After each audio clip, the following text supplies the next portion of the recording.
जय के मालिक हो प्रभु जी। आप ही मेरा जीवन हो प्रभु जी। आप ही मेरे सब कुछ हो प्रभु जी। जय स्वामीनारायण प्रभु, जय स्वामीनारायण, जय स्वामीनारायण प्रभु, जय स्वामीनारायण।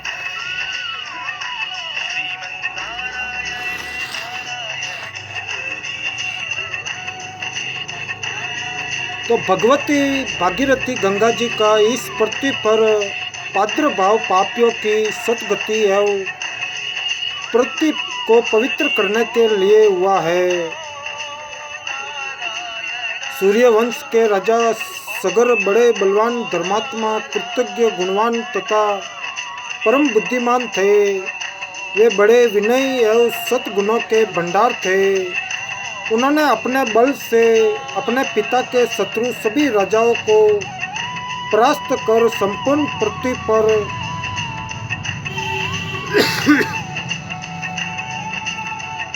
पृथ्वी पर अपना राज्य स्थापित किया।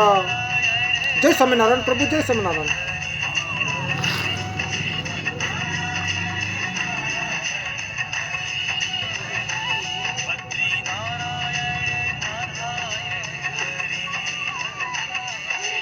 तो दुर्भाग्यवश राजा सगर के 60,000 एक पुत्र थे। वे सभी बुरे आचरण वाले एवं दुष्ट प्रकृति के थे तथा अपने अपने शारीरिक सुख सुविधा और ऐश आराम में संलग्न रहते थे। वे धार्मिक अनुष्ठान करने वाले लोगों के कार्यों में सदा विघ्न डाला करते थे। उन्होंने साधु पुरुषों की जीविका छीन ली और सदाचार का नाश कर डाला। पृथ्वी के लोग ही नहीं, देवता भी उनके दुराचारों से ग्रस्त हो गए थे। एक बार धर्मात्मा राजा सगर ने महर्षियों के सहयोग से अश्वमेध यज्ञ का अनुष्ठान आरंभ किया। सगर पुत्रों से ग्रस्त देवताओं को उनके पुत्रों के विनाश का उपाय हाथ लग गया। इंद्र ने अश्वमेध यज्ञ में निवृत्त घोड़े को चुराकर पाताल में तपस्या में संलग्न महान वितराग महात्मा कपिल जी की कुटिया के पास बांध दिया। घोड़े की खोज में सगर के पुत्रों ने समस्त पृथ्वी छान डाली, परंतु उन्हें कहीं भी यज्ञ का घोड़ा न मिला।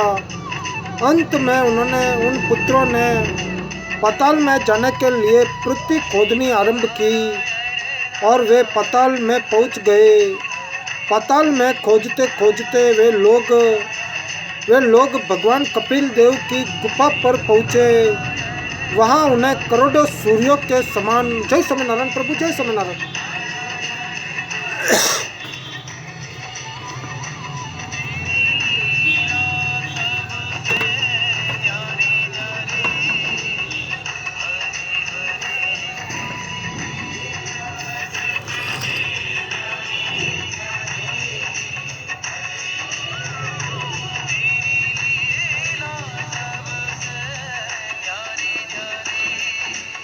तो कपिल देव की गुफा पर पहुँचे तो वहाँ उन्हें करोड़ों सूर्यों के समान प्रभावशाली महात्मा कपिल जी का दर्शन हुआ।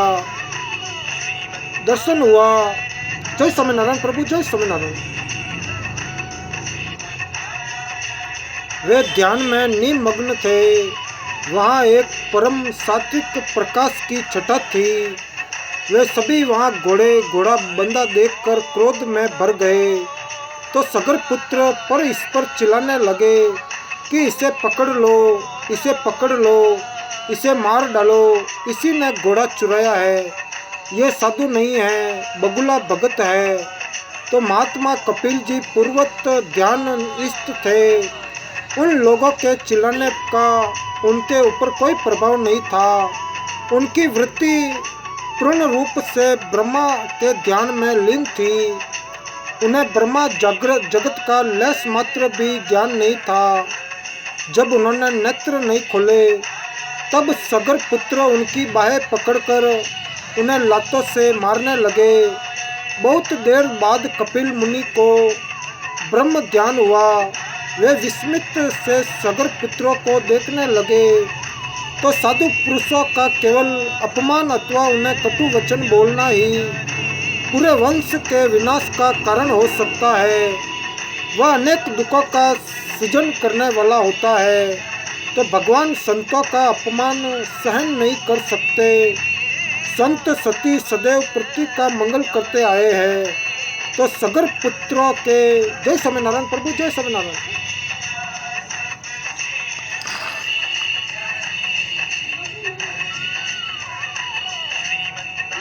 संत सती सदैव पृथ्वी का मंगल करते आए हैं, तो सगर पुत्रों के पापों की दुष्कर्मों की इति हो गई थी।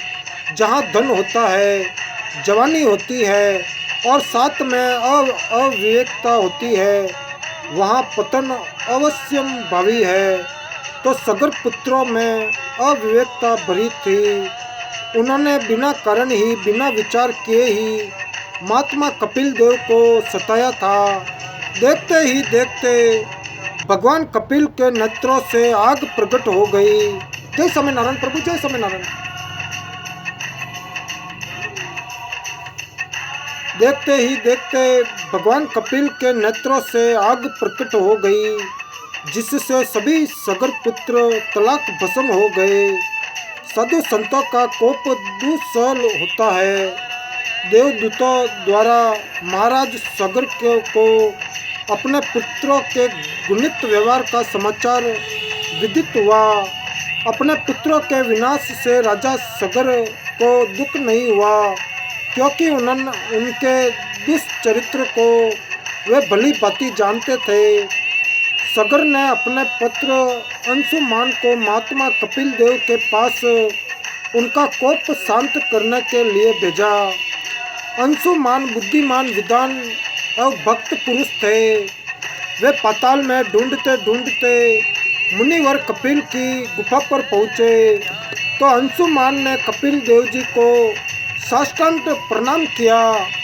वे विनय पूर्वक हाथ जोड़कर उनसे प्रार्थना करने लगे कि प्रभु, मेरे पिता के भाइयों ने आपके साथ दुष्टता की है, उन्हें क्षमा करें। वे अज्ञानी थे, आपकी महिमा का उन्हें ज्ञान नहीं था। आपका स्वभाव तो चंदन की तरह है। मेरे इन पितरों का आप उद्धार करें, आप सदैव ही क्षमावान हैं। तो अंशुमान की प्रार्थना से कपिल मुनि प्रसन्न हो गए और उन्हें आशीर्वाद दिया कि तुम्हारा पुत्र भगवान की आराधना से उन्हें प्रसन्न कर पुण्य सलीला गंगा जी को यहाँ लाकर सभी सगर पुत्रों को निष्पाप बना देगा। उन सब को परम पद की प्राप्ति होगी। तो अंशुमान कपिल देव से आशीर्वाद प्राप्त कर और उनसे घोड़ा लेकर अपने पिता माँ के पास लौट आए। तो सगर ने यज्ञ को पूर्ण किया और भगवान विष्णु जी की आराधना करके वैकुंठ की प्राप्ति की। तो अंशुमान के दिलीप नाम का पुत्र हुआ। जय स्वामीनारायण प्रभु, जय स्वामीनारायण।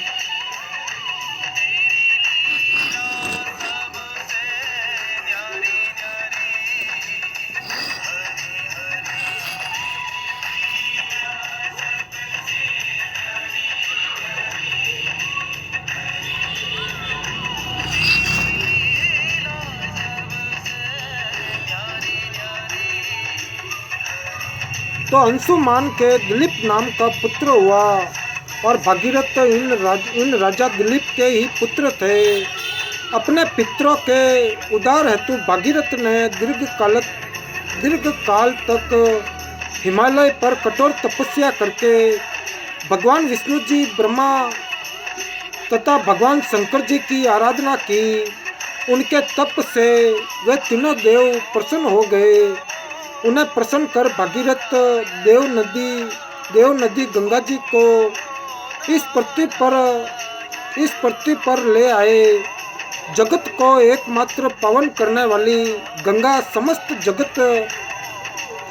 जगत को पवित्र करती हुई राजा भागीरथ के पीछे पीछे आकर सगर पुत्रों के भस्म को लवित करती हुई बहने लगी।